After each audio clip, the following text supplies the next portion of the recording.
Всем привет, меня зовут Данил, и в сегодняшнем ролике я попытаюсь вам объяснить, почему все-таки не стоит покупать дешевую механическую клавиатуру, а особенно в российских магазинах. Сегодня у меня будет две клавиатуры. Первая это Oclick 910 V2, самая дешевая механическая клавиатура с DNS, а второй будет клавиатура среднего сегмента под названием AK Daki 3087, заказанная мною с Алиэкспресса.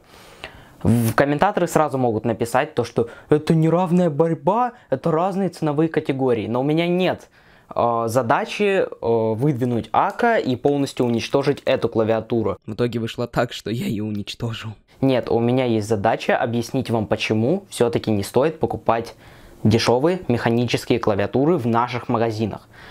Теперь вот с этой мыслью ты смотришь ролик дальше и не пишешь вот эту херню в комментарии. В общем-то, я сказал все, что мне нужно. Погнали! Итак, чтобы разобраться, в чем же заключается проблема клавиатуры Oclick, нужно подойти к вопросу основательно. Начнем с ножек. В первую очередь у АКА есть две пары ножек. Они отлично прорезинены. Таким образом, клавиатура не скользит на столе, а на коврике вообще. У Oclick в этом плане дела обстоят похуже. Клавиатура имеет только одну пару ножек. Так более того, клавиатура скользит значительно больше АКА, даже если учесть тот факт, что клавиатуры весят по 1 килограмму. Теперь можем перейти к самому важному. Это к тайпингу. Я, конечно, не дурак и прекрасно понимаю, что нельзя сравнивать Ultimo Blue и Cherry Red, ибо у них совершенно разные цели и качество, и цена самих свечей разная. Но, тем не менее, я чуть позже объясню, зачем я все-таки так сделал. А сейчас послушайте тайпинг. Обе клавиатуры смазаны.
Вы скажете, Oclick же реально неплохо звучит за свои-то 2000 рублей.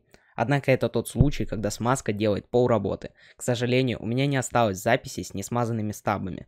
Однако, если вам, не дай бог, придется печатать на этой клавиатуре, она будет не смазанная, то земля вам стабами. Они дребезжат.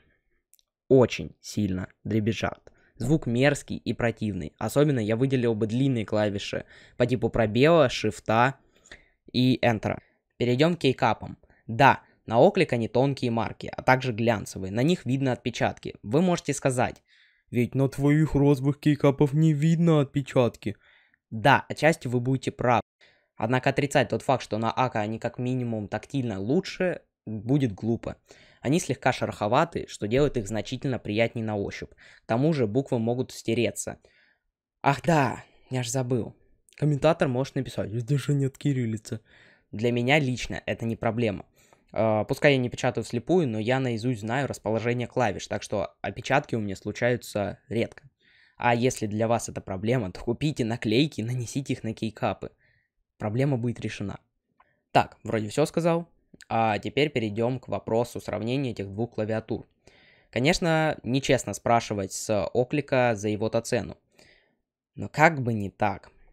Моя модель уже практически не продается. И Оклик решили выпустить новую, под названием 920G. Она теперь обладает подсветочкой. Угадайте, насколько сделает ее дороже. На 1000 рублей. Повторяю, они просто подставили подсветку, сделав клавиатуру на 1000 рублей дороже. Что ж, если вам недостаточно моих аргументов, давайте почитаем отзывы. Только нормальные отзывы, а не... Acer 4 ядра, 2 гига, всего за 19 990 рублей. Что ж, почитаем отзывы. Прежде всего, хотел бы отметить, что лучше смотреть отзывы на Яндекс.Маркете, потому что их здесь реже всего удаляют, а в таких сетях, как DNS, их практически нет. Что ж, почитаем, что пишут люди. Достоинства. Механика, подсветка, цена. Проблемы с печатью символов. Купил данную клавиатуру месяца 4 назад, через 2 начала печатать по несколько символов в дабл-клике. Поменяли по гарантии, лучше было вернуть деньги, но я решил, что попробую еще раз, может просто не повезло, так нет, через 2 месяца у другой появилась задержка, приводится, то есть она печатает, но играть невозможно, постоянно стопит, а на секундочку позиционируется она как игровая, так что я бы не советую ее даже не смотреть в эту сторону.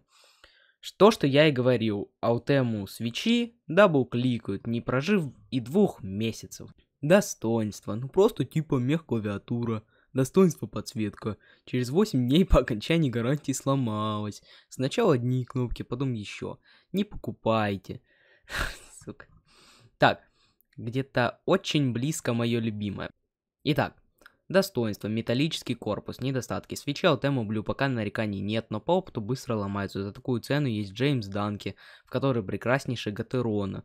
Вот это единственный человек, который здесь реально разбирается. Но я не совсем понимаю, если он так понимает, что эта клавиатура хуже, чем условная Джеймс Данки, то что в Гатеронах можно купить и дешевле, умеете пользоваться Алиэкспресс, то есть варианты намного получше. Я не знаю, зачем он это купил. Может, человек мазохист, кто его знает. Достоинство. Кабель хорошей оплетки, тяжелая, цена, но спорно относить к достоинству. Громко, убогие шрифты, разноцветная подсветка. 6 цветов на каждый ряд. Почему бы не сделать одинаковый? С одной стороны, отличная массивная клава, по которой можно набирать тексты и играть сплошное удовольствие. С другой стороны, громкая и вырви глаз подсветка. Для бюджетной клавы, думаю, ок. Светилась как новогодняя... Вот, одно из моих любимых. Светилась как новогодняя елка. Ребенок был доволен. Сгорела быстрее новогодней гирлянды. Неделю не продержалась.